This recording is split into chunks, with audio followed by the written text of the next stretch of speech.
Welcome to the third video in Genesiv's advanced tutorial series. In this video, we will be teaching you how to create various access systems by using a combination of roles, channel types, and access requests.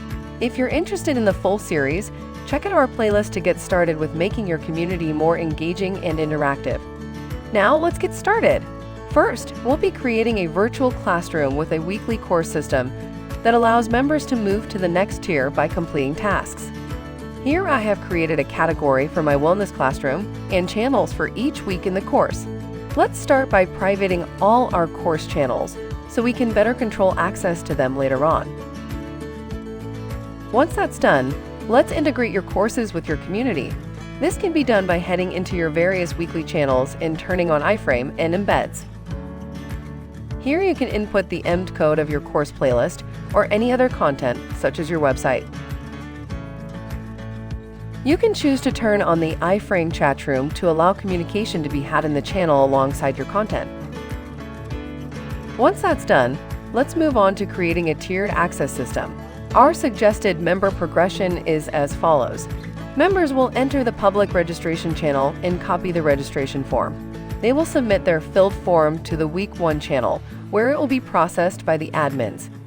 If all is in order, they will then be given access to the Week 1 course, where they can view course information and obtain the required homework to access the Week 2 course. Now that you have a rough idea of how this system is going to work, let's start creating the roles needed to achieve this entry system. First, we'll create a role for each week in the course.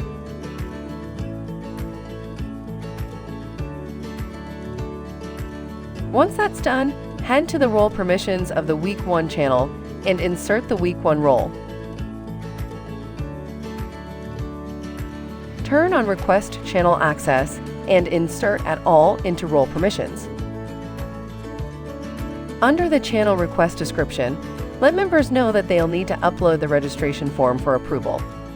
Turn on Require Attachments to make sure that members don't submit requests that don't have documents attached. When students submit their registration forms, you will be able to review them in Request Management.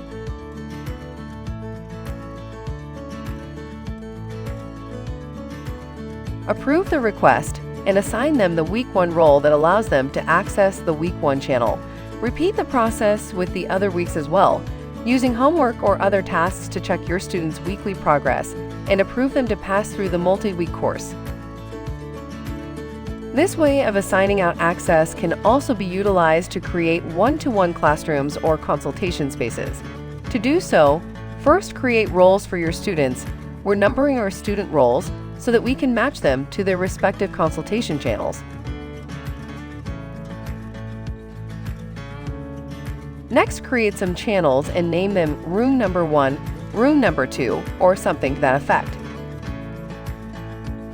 In the Room Number 1 channel, set it to private and select Direct Message as a channel type. Allow access to the educator role in the Student Number 1 role, and select your educator as your messenger. Allocate a Student Number 1 role to any member to allow them to access their respective rooms. Once their consultation is over, remove said role so that they can no longer enter Room Number 1. Use a combination of an access request and roles to create specialized spaces for your members. To finish off this tutorial, we'll be showing you how to create a queue and a space using Whisper channels. In Whisper channels, administrators can see and respond to messages from members.